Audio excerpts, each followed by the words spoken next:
It has been over 7 years since Thorpe Park saw a major coaster added, with it looking more and more likely that Project 2020 will be delayed or cancelled. The future of the park is looking uncertain.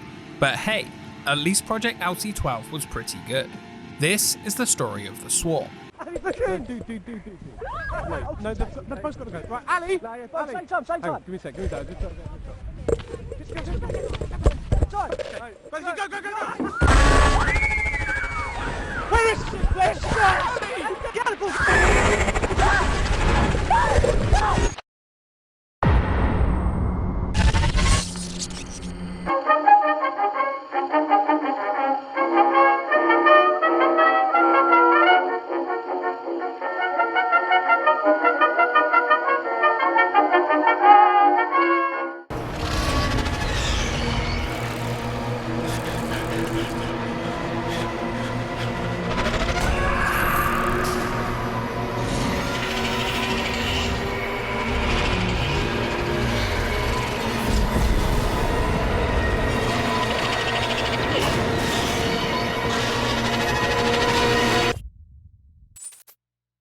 Back in 2003, Thorpe Park submitted a medium-term development plan to the Runnymede Council. The plan set out the vision of the park up until 2009. On it were what would become Stealth and Soar the Ride. A second development plan was submitted in 2010, detailing 2012 to 2016.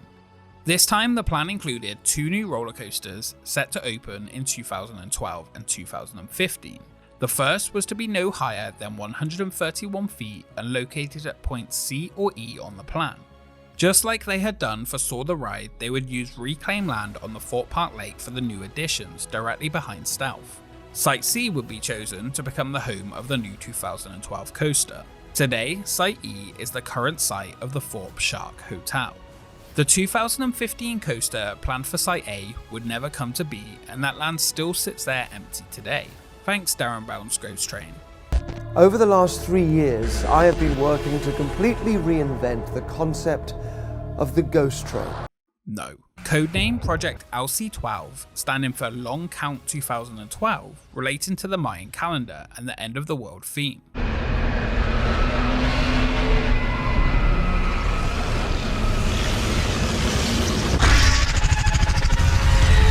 On the 31st of January 2011, Thorpe Park submitted the plans for the new roller coaster. Just a few months later, in April, posters began to be found all over the park, linking to the website lc12.net. A countdown was found here leading to August 1st of the same year, which teased the beginning of the end that would be upon us. War was coming. Actors were found roaming the park with boards stating that their end was coming, and being chased by security and ranting about natural and nuclear disasters, aliens and floods. 010811 Sky, will there are plans, nuclear plans which will go wrong. The sky will, the earth will shatter, the earth will crack. A Twitter account was also created that by following you would uncover the truth. Marketing for the new ride was in full swing and speculation was at an all-time high. Chaos with crowds of people trying to get out of the area and... The cause of the explosions is unknown. Shut the doors and windows, lock them and stay where you are to remain safe.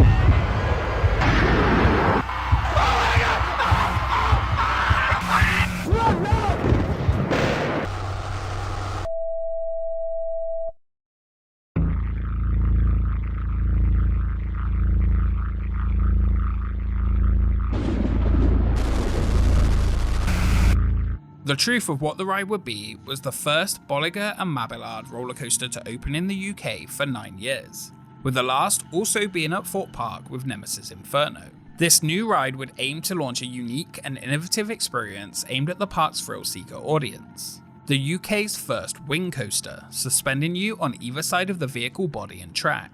LC12 would be the second of its kind to open in the world after Raptor at Gardaland in Italy, another Merlin-owned park. Many people were speculating that it could be the first 4D wing coaster by B&M, but they stated that the cost would have been so high to develop that nobody would have bought it. Instead, it would feature the fixed seats of a wing coaster now found throughout the world.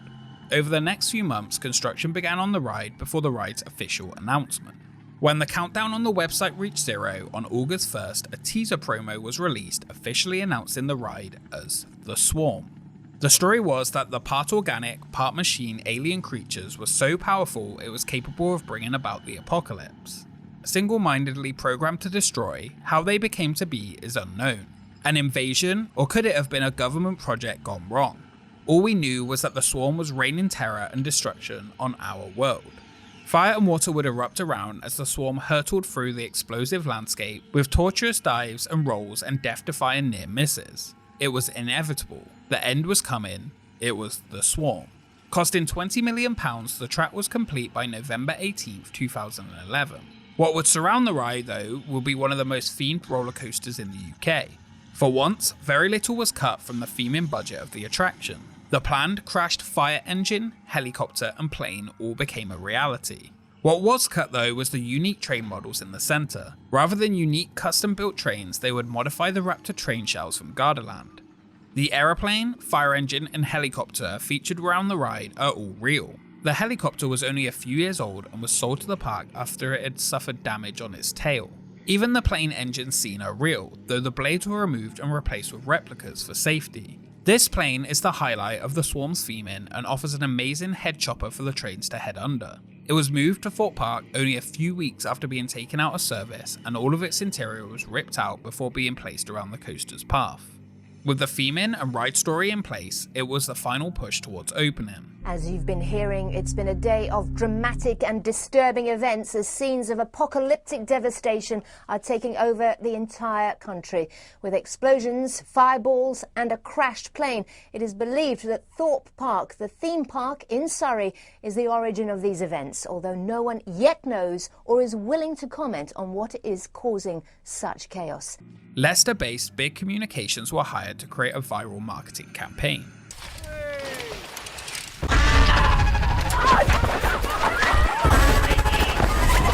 Teaser promos continued to be released in the coming months.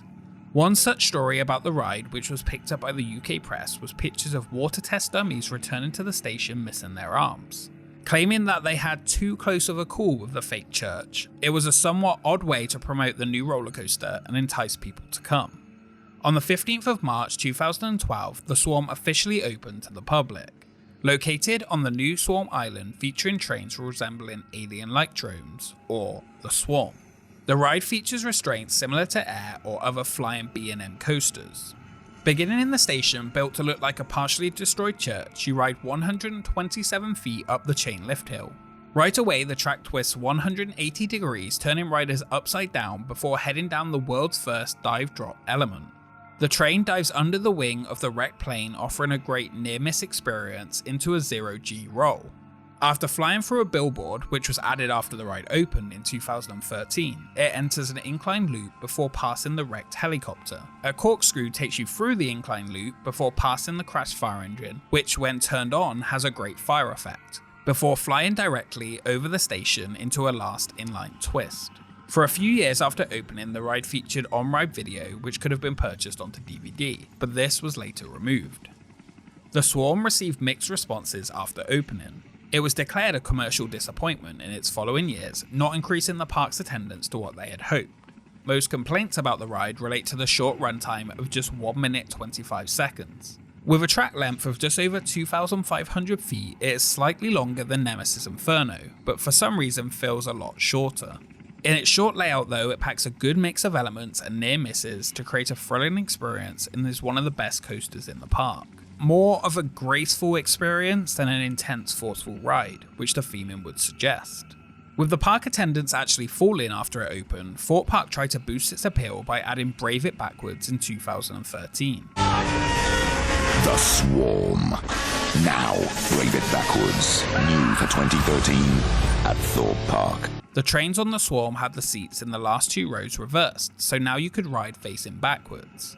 While many thought it would be a marketing gimmick, it actually offered a completely different experience, effectively offering 2 rides in one. While the queuing system for it was really awkward, it offered a unique way to experience the Swarm.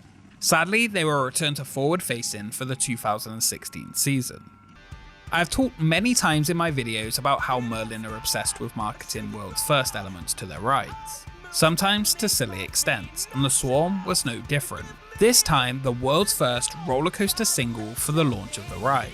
The song, called The Swarm by British band Yumi at 6, was released to coincide with the ride's opening and reached number 23 on the UK singles chart. An instrumental version was played around the ride area along with mechanical sounds. The Swarm at Thorpe Park. The Swarm might not be the best roller coaster in the world. It also might not be the best roller coaster in the UK, but it is one of the most well-themed, offers a fun experience along with an interesting story. While it failed to increase park attendance as hoped, it offered a smooth experience not found anywhere else in the UK parks. Today, many of the ride's effects and audio have intermittently stopped working, and elements of the station's wood church theming have been removed. And being able to catch the ride running with its fire effects on is pretty rare. Thorpe Park set out to launch a ride that was unique and innovative in the UK market.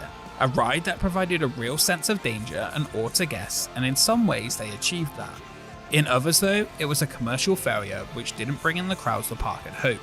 It has been 7 years since the Swarm opened, and nothing has come close to being as good since. Here's hoping that one day we finally do get another attraction at Thorpe Park that will be a worthy successor. No, Derren Brown's Ghost Train doesn't count. Thank you so much for watching this episode of Expedition Theme Park. If you enjoyed it, make sure you subscribe to join the expedition and follow us on Twitter and Instagram for updates on upcoming expeditions. Have you been on the Swarm at Thorpe Park, and how does it rank in the wing coasters you've been on? Let me know in the comments below. A special thank you to our Patreons for supporting the channel, and we will see you next time.